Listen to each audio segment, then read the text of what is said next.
So welcome to Good News, Bad News from the Libertarian Christian Institute, where we have a roundtable of commentators talking about the most recent events in the world, in America, in the internet, and we are going to assess everything. We're going to edify, encourage, and we want this to be for Christian libertarians, but we hope anybody who listens and watches can benefit from it.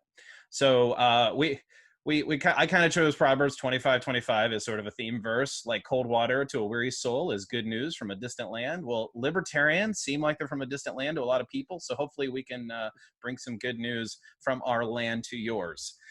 So you want to probably know who we are. We are the Libertarian Christian Institute. We want to equip the church to promote a free society and make the Christian case for a free society. So I am the CEO of the Libertarian Christian Institute, and joined with me are my three comrades, Norman, Kerry, and Matt. And for you to get to know us, we're just going to talk about who we are real quick and what we did on 4th of July. Norman, what's your normal 4th of July look like? And what did you do this year because you had fewer freedoms, I guess? I don't know. What'd you do? Well, historically, I'm usually in the hill country of Texas celebrating the 4th of July. That's definitely where I spent most of my time growing up in the summer like that, doing that sort of thing. But so I don't really have in the same like kind of, developed traditions that some people do with going out, seeing massive fireworks shows or something like that. So it doesn't that stuff doesn't matter as much to me. But I did get to spend some time with my family, my in-laws this year in Missouri. And that was a good time. We actually did get to barbecue a little, and that was fun. And yeah, it was just pretty relaxing. So not too much now that the kids aren't really old enough to be able to stay up too late. So that was also, we can't really go out or anything to that effect. So yeah, not particularly significant on my end. Kerry, you are in New Mexico, which apparently is the highest, has the best rating on the internet for the governor's overreactions to the COVID. So speaking of distant lands, were you allowed to go out? Yeah, right. Were you allowed to go outside? What is your normal 4th of July like? Yeah. Well, my normal 4th of July is that, we go up to my parents' house. They live up in Rio Rancho. And they kind of live up on a hill, and so you can overlook the Rio Grande Valley, and you can see all the fireworks. And so we'll go up there and barbecue or something like that, and then sit back and just watch everybody's fireworks shows. So this year, it was illegal for us to basically leave our homes and go do anything. Our wonderful governor told us, obey my edicts and you can celebrate your independence next year, is basically what she said. Boy. So I celebrated my independence by doing what I normally do and going up to my parents' house. And it was very low key, but with all of this COVID stuff and the masks, oh my gosh, she's enforcing the masks now, which is insane. But yeah. Would it take the governor of New Mexico to ban all chilies for the people of New Mexico to rise up and revolt? Probably. Yeah. They have to include the Applebee's too. Yeah. No, I think he means the green chilies. Yes. So we have green chilies, and that's our thing. And don't mess with our green chilies, because fast casual notwithstanding. So yes. Matt, what's your normal 4th of July like, and what did you do different? Well, actually, we didn't really do a whole lot different because I refuse to bow down to anybody who tries to infringe on my liberties. And frankly, we live in the cradle of liberty. So we often visit historical sites that go through our nation's founding, the Revolutionary War. Last year, we were out at Valley Forge and going through the battlefield there, and we decided this year to go through the Civil War battlefield over in Gettysburg. And so we actually got to tour around and do some things there. I would say, though, the only different thing is there were a lot more men with open carry guns around trying to protect monuments and statues. So that's really the only thing different. It wasn't different with me. It was different with everybody else. So, yeah. Well, you and I are both. Wars and sparklers were had. You and I are both in Pennsylvania, although my normal habit for 4th of July is I go to West Virginia to see my parents, and they have an actual fireworks display in the nearby town that is pretty impressive for a small town. And actually, it's pretty impressive for a big town, to be honest. And that was about the only thing we didn't do. We went to my parents and we took our new puppy and enjoyed the 6 acres of country. So that was about it. We didn't wear masks when we barbecued, and so far we're still healthy. Yeah. So hopefully that'll give us an introduction of who we are. And I want to talk first about current events. And one of them is just kind of baffling to me. Norman, I'm going to let you introduce like what exactly is going on here. But the question is, why does the left seem to hate free speech? I thought they were champions of free speech. It is rather baffling. And I think that amongst those of the more, let's call it the more moderate left, there's still a modicum of free speech among many of them. And I think that is sort of exemplified to an extent in the recent open letter that was sent to Harper's Magazine, published by over 150 scholars, authors, various people from various, public-facing jobs and otherwise, journalists, academics, etc. This open letter is like, I mean, it's not even like 2,000 words long. It is not a long letter, and all it does is basically says, hey, the trend that we're seeing of people, going through cancellations as a result of just seemingly benign things is absolutely getting out of control. And you would think, that the promotion of the value of free speech and in more of an open way. Now, as we know, as libertarians, like the idea of free speech is qualified. Like you don't necessarily, like it's qualified by property rights, as in, the question of who gets to say fire in a crowded theater is not contingent upon your free speech right, but rather on who owns the theater, and so on and so forth. But the general modicum or value of free speech in an open society that goes even a little beyond the restriction of the government in order to punish it is still like there's a value in that, and that is getting really attacked by on all sides by the most radical people on the left. And to be fair, this has happened on the right as well at times. But what we're seeing now is something that makes like McCarthyism look like, yesterday's news. Yeah. And that's just insane. And that's what this Harper's letter was kind of trying to emphasize a little bit. Although it didn't reach out and talk about McCarthyism, but it alluded to, issues of the radical right at times. And okay, fine. Question, Norm, did it speak on the trope that I've heard multiple times that free speech is hate speech? I mean, it kind of notes that to an extent, but the kind of interesting side or secondary effect here is that almost instantaneously after this starts going out, you see the Twitter war just like going completely bananas. And even the reactionary articles to it. I mean, people are writing response articles against this that are, 10x as long as the original article. Wow. I mean, it's, I understand the so-called, BS principle that it takes an order of magnitude more work to refute BS in order than to write it. But this is out of control. And I think it's really significant as to where we are in our society right now in America, where this is really kicked up a notch in a way that is beyond unhealthy. And I mean, we gotta admit, like, social pressure isn't bad. Okay, like social pressuring is not inherently a bad thing. In fact, look in our libertarian literature, and you'll see, one of the ways in which we expect that good values are upheld is through social pressuring, through even ostracizing to an extent. But this is a step beyond. Like there are elements of it that you can be on board with on some level, but the level of which it has reached is now way outside of the realm of where we ought to like approve of at that point.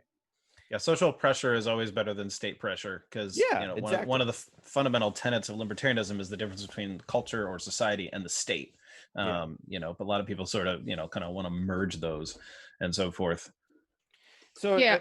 it's instructive to us as libertarians to like recognize where even we might even say cancel culture kind of gets it right on some level, which is, I mean, and I've just been railing against it on one side, but I'm going to, pivot and say like, it's not completely wrong, right? There are things we can recognize about it that are valuable.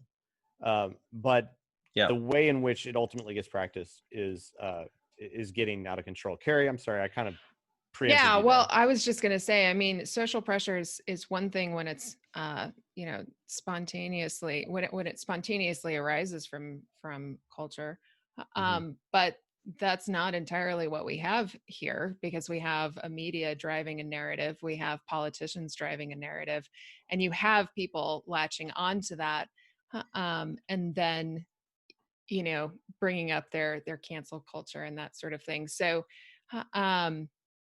we have a situation where the state is still pretty heavily involved in whatever that cancel culture is. And so it's not even the libertarian way that we would conceive of that social pressure. Yeah, it's on the verge of like whacked out citizen arrest. I mean, It almost seems to at least divulge, because I think the way that cancel culture has been used primarily is a little bit of a slippery slope to where it may be, hey, we're just not going to listen to this person, or we're not going to shop at their business anymore, to then turn around and say, we're going to use the powers of the state to try and cancel these people, remove licenses, and remove all kinds of abilities that they have to make a living. So to me, it's insidious on that standpoint, because it sets up a precedent that is far beyond what we would see normally as just regular interactions between free people who may disagree with one another. Yeah. Well, I want to lead that to talk about canceling people and livelihood and so forth. I mean, we need to talk about what's happening with cash. Kerry, you wanted to talk about cash, and I'm going to places, and these places are like, hey, we don't want to accept cash. We're just going to use card. I even, I know somebody who said, well, this is just evidence of like a new world order and, the end times and all this other stuff. And it's like, we're going to a cashless society and all that. And I'm like, well, I don't agree with all that. At the same time, there is a problem here, and that is the cashless society could hurt the most vulnerable. And to some extent, I think if you inform the left of this is what's happening, they might rethink. I don't know. They might rethink those kinds of things. But anyway, what's your take?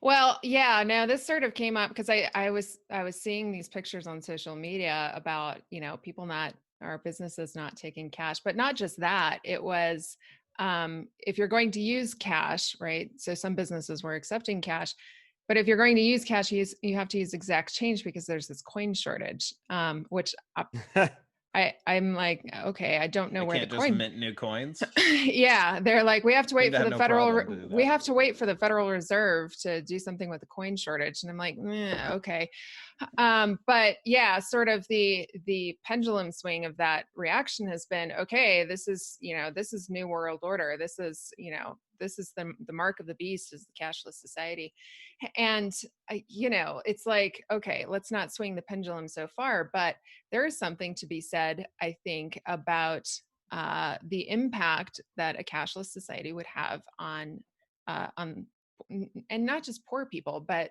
like my kids are learning entrepreneurship by going out and doing things and making money, and if they do that based on cash.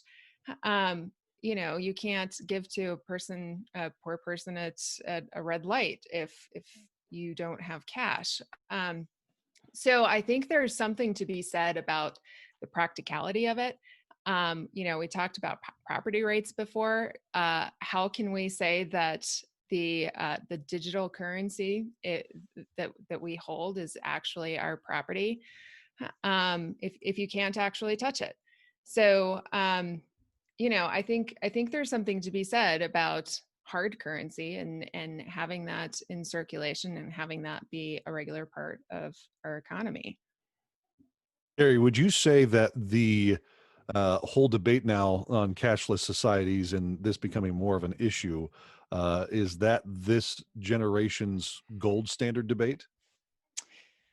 I mean, that's an interesting question. I mean, the thing about the gold standard debate was whether or not the dollar had any value backed up to it, and there's obviously the question of whether a digital currency has value, but there's the question of whether or not it's an actual thing. I mean, it seems to me that digital currency is just a series of binomials, and that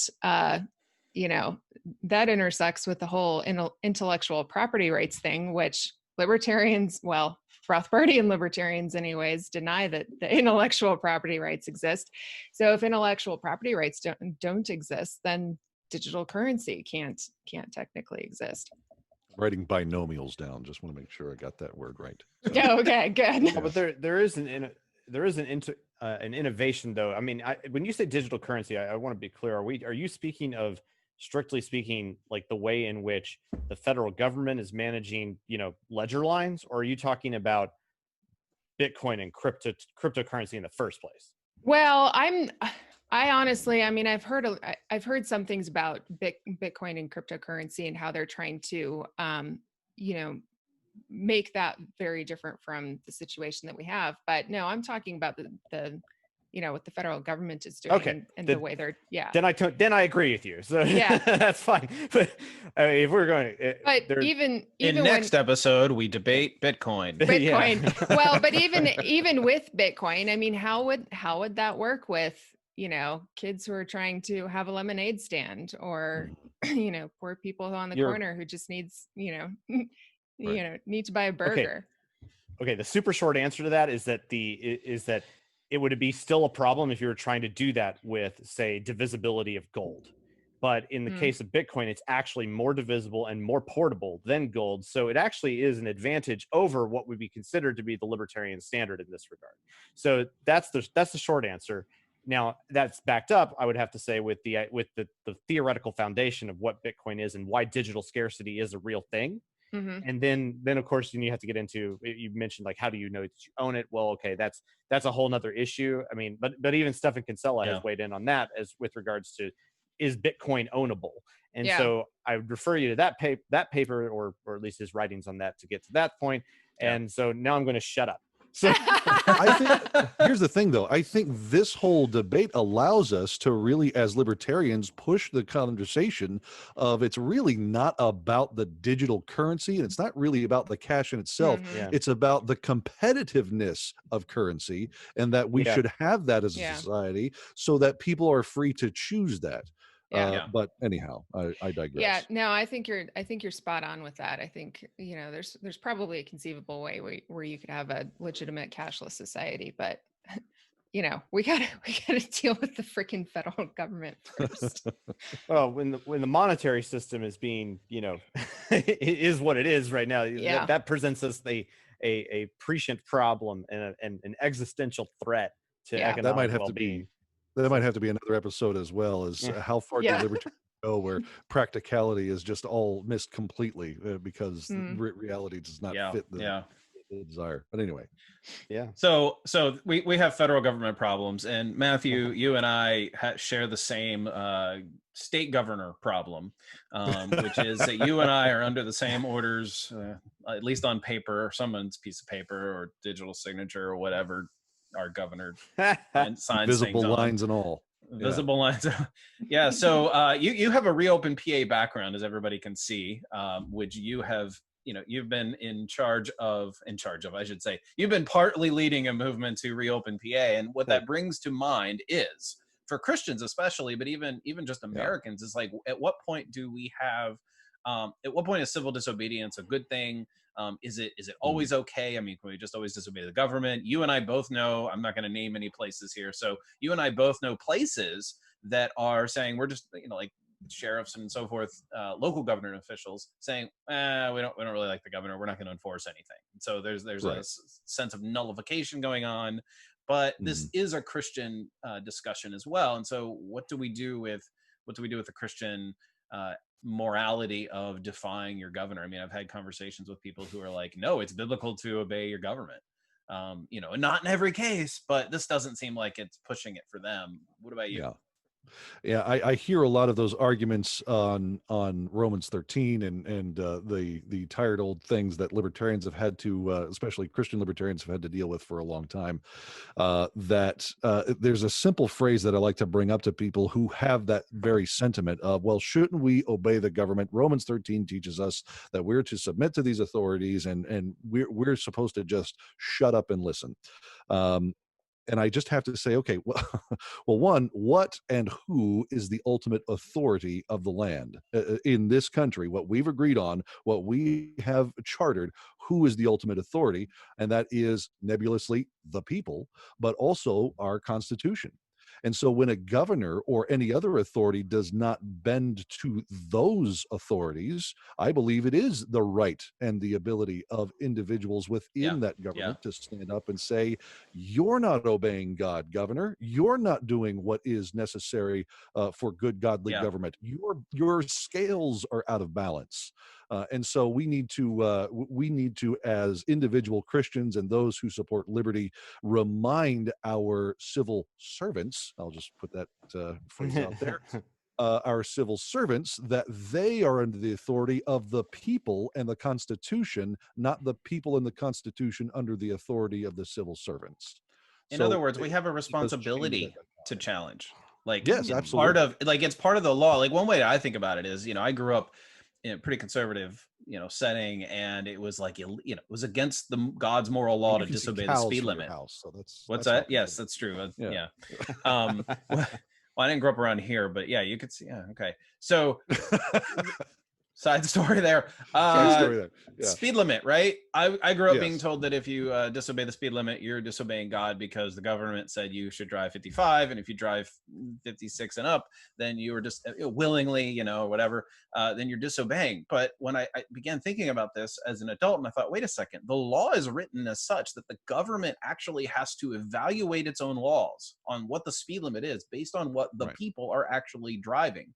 And there's laws that, like, every 2 years they have to survey a certain stretch of highway or whatever to make sure that the speed limit is actually keeping up with like what people are actually doing. So it's built into, in that particular law, it's built in that the people have a say in, we don't like this speed limit. And that is very quintessential American, in my opinion. And so to some extent, it is not like, it's not a defiance of Romans 13 for me to say this leader is not, sorry, I just said leader. My goodness, Matt, you're gonna have to slap me. Our civil servants, the person who thinks they're in charge of me, it's not a defiance of Romans 13 to defy the governor. Is what I meant to say. Can we just call them Kerry? wanton I'm sure you're authoritarians? defying your governor all the time. What's that? Can we just call them wanton authoritarians? There you Wanton go. Authoritarians. There you Oh go. yeah, that's great. I love that. Yes, and I've been actively defying my governor. Actually, the thing that came up recently about this was a Facebook post that I was interacting with a friend of mine who's a pastor and somebody who I have a great deal of respect for, and is against patriarchalism and pietism and things like that. And he was saying that even if Christians have a right to civil disobedience, that exercising civil disobedience is not an act of Christian love, and so it's immoral. Whoa. And Wow. he said man is lawless, and so we need the state. And you have to, which I pointed out the contradiction in that.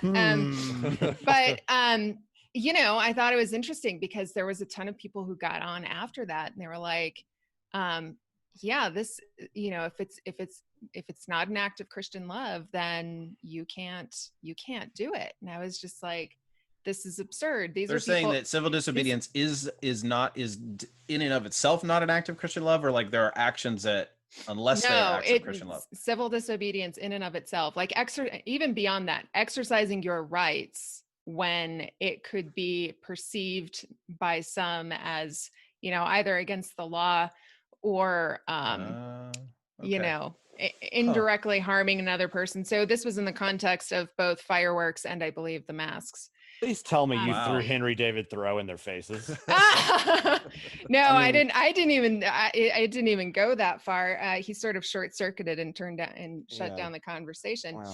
Wow. But well, you know, one of the things that I did, these people are opposed to abuse within the church, and I said, you know, you guys are opposed to abuse. Like, this is on the basis of rights. Oh, my word. Another pastor got on there and he's like, no, confronting your abuser is an act of love. And I said, okay. Oh, really? It's an assertion of rights. So, you know, these things aren't mutually exclusive. Maybe it is an act of love, but it is an assertion of your rights.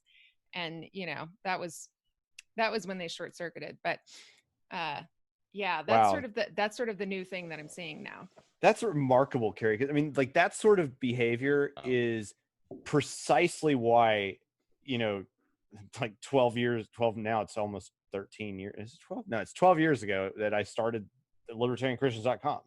Mm-hmm. It's because it's that sort of thing, that sort of cognitive dissonance amongst our fellow brothers and sisters is what we are ultimately fighting against right now. Yeah. I mean, if we have, I've said it many times, that if we accomplish anything as LCI at all in this world, if we can just raise the level of conversation to where stuff like that is recognized, then we will have accomplished a good thing. So, you know, kudos for standing up there and just letting them have it. Because that's the sort of stuff that needs to get, you know, call us next time and we'll join you crushed. Note to self. Well, and even if they didn't ultimately like get to the best conclusion from a conversation like that, if they can just realize how ridiculous that the way that they're setting these assertions up together sound, like that would be a positive victory. Yeah. Yeah. But like, I'm stunned as you're just describing this, as like that sort of cognitive dissonance is not recognized immediately. Like, I think, come on. Yeah. Kerry raised the level of conversation. Yeah. Somebody said that Christianity isn't rights oriented, and I was just like, really? Like, what? Okay, thou shalt not steal. Like, why? Yeah. And you know, even anyways. even in the Levitical law, animals have a certain level of rights. I mean, huh? Oh man, this is like probably 2 or 3 articles, hint that we could publish next time on our blog. But I want to keep our time to like a reasonable amount so that we have more viewers, and also as we have time, we want to talk. I would love to talk pop culture at the end of every episode if we have time, and like what we're consuming. Oh, so sweet. there's really only one topic right now in pop culture that should be talked about. Because it's, you know, everybody's watching it and hating on it or loving on it or whatever. Dogmatic off the bat. Let's go. And also, because we just talked about civil disobedience, and the ultimate act of civil disobedience was, of course, the American Revolution. And so, if you don't know what I'm talking about right now, I'm talking about Hamilton going on Disney Plus and being available for us to watch. I don't know about Kerry and Matt. Norman and I have watched it this week, not together, separately, but we both watched it. I watched it with my entire family and 2 friends, and I thoroughly enjoyed it. There were a little few annoying things about it that I was like, doggone it, Thomas Jefferson's way more of a hero than they made him out to be. But I absolutely loved the portrayal of the king. That guy was amazing. Oh, and you know who he is, right? No, who is it? I didn't notice. Oh no, who is it? It's not Jonathan Groff. Oh, Jonathan Groff. Okay. Who is Jonathan Groff? Maybe you'll remember him from some little kids movie called Frozen. Was he Olaf? He's a Lancastrian. No, he was Kristoff. Oh, he was Kristoff. Okay. He's a Lancastrian. Josh Gad is Olaf. Yeah. Okay. And So yeah, we thoroughly loved him. It was probably the only part my kids understood because they couldn't follow because it's a rap musical, which was amazing. But yeah, so well, strictly hip hop. Yeah. But let's okay, be fine. clear. Come on. Do I look like the kind of person who would know the difference? Come on. You look like a guy who listened, bobbed your head to Beastie Boys back in the day. I mean, come on. Yeah. Who? Are you sabotaging this now? No, just a little bit. Norman, I'll let you speak. What did you think? Well, of I mean, Hamilton? first of all, should we cancel it? Doggone it, no. The movie's fantastic, and the show is fantastic. The music is stellar, and yeah, Jonathan Groff is a highlight. I mean, that riff is just killer, and you'll know exactly what I mean when you hear it. It's terrific. But no, this movie's great, for a variety of reasons. But so there's some great stuff. There's so many good things to talk about. I mean, we've been talking about central banking the whole time. Well, a central piece of it is, frankly, Hamilton going after, establishing the nation's first bank, national bank.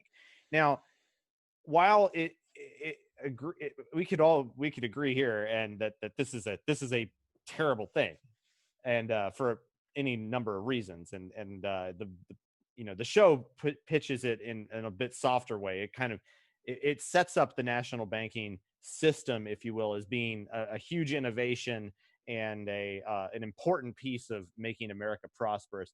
And that's not really historical per se. But if we move aside from that for a second and just talk about, like, what's the narrative about, what is the story, trying to convey.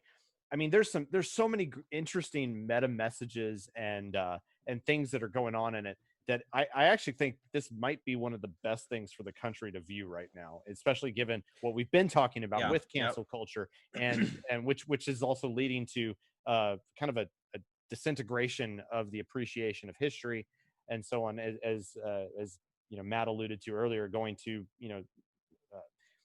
pieces of our history in the locations they're in. Like, this is great for people to see, because even though it does kind of point out some in the contradiction of freedom and slavery in early America, which is, I mean, admittedly is it's present. It is part of the history of America, right? Mm-hmm. It does it in such a way where it doesn't try to cancel it out or try to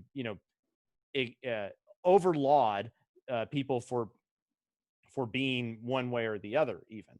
Like, I think it's actually pretty. It's appreciative and celebrates the history in a way that's just great. And even as it pertains to Hamilton, like, there's a lot of ways we could criticize Hamilton from the effects that he ultimately had. You're talking about the person, right? Yeah, and the policies that he promoted and whatnot. I mean, like, this is the guy who basically, and it even alludes to this, although it doesn't quite make it crystal clear. In the show, Hamilton is surprised when George Washington says, "I'm not going to, continue running for president." And so there's a whole song about learning or teaching them to say goodbye. And that's, and it makes it kind of sound like that, like Hamilton was instrumental to that effect, but he really did want a permanent president. Like, that was the point. He really wanted that type of strong federal apparatus. And that's indicative from the national bank and whatnot. But, like, even so, this is a guy who was a freedom fighter, who was instrumental in the founding of America. Then, like, we can appreciate that about him while also being critical of his ultimate policies that he did want to promote. And it also humanizes him. The man was, in some respects, you go from, if you follow with the narrative of the film, you go from, like, oh man, this guy is great, to this guy's a total scuzzbucket, to, oh my gosh, I have huge empathy for him. And I mean, like, and this happens in the matter of, like, minutes. And so it does a great job of telling the story. And I thought it was great. I love the music. Cool. I mean, I'm not really a hip hop guy. I'm more of a, modern fingerstyle guitar guy and rock and roll, but I loved it. I thought it was great. Well, you've convinced me. I'm going to check it out now. It's absolutely worth it. begrudgingly that's join the good. rest of popular society. No, it's all good. For those who are Hamilton haters, the Hamilton, like the Alexander, the person, haters, the show, I will just kind of plug that they make him a very troubled man in a certain way. This is not idolizing Hamilton the way I kind of expected it to be. They sort of idolize certain parts of his legacy, but not the person. He had a lot of it was not all positive, and they did not portray him all that way. So in the spirit of Hamilton, confused about that, but that's fine. Yeah, go ahead, Kerry. You guys are saying that we can actually learn something of our history, celebrate our history, and be critical of it at the same time? Yes. Amazing. That is fundamentally American. Yes, that is. All right. Hallelujah. So in the spirit of the show Hamilton, we need to wrap up this call. And this was our first video episode of whatever good news, bad news from Libertarian Christian Institute. Let us know in the comments or through email or whatever, however you want to reach us, libertarianchristians.com. How do we do? What do you want us to talk about next time? How frequently would you like us to do this? And you can also tell us what you didn't like. Yeah. Let us know how much you really loved Kerry or Matt. Maybe Norman and me. Who knows? Analyze Doug's bookshelf and tell him where he's wrong. Right. Yeah, you can pause it and zoom in and tell me, which books are worth it. So, all right. What background should I have next week? Yes. So thanks everyone, and we'll see you next time.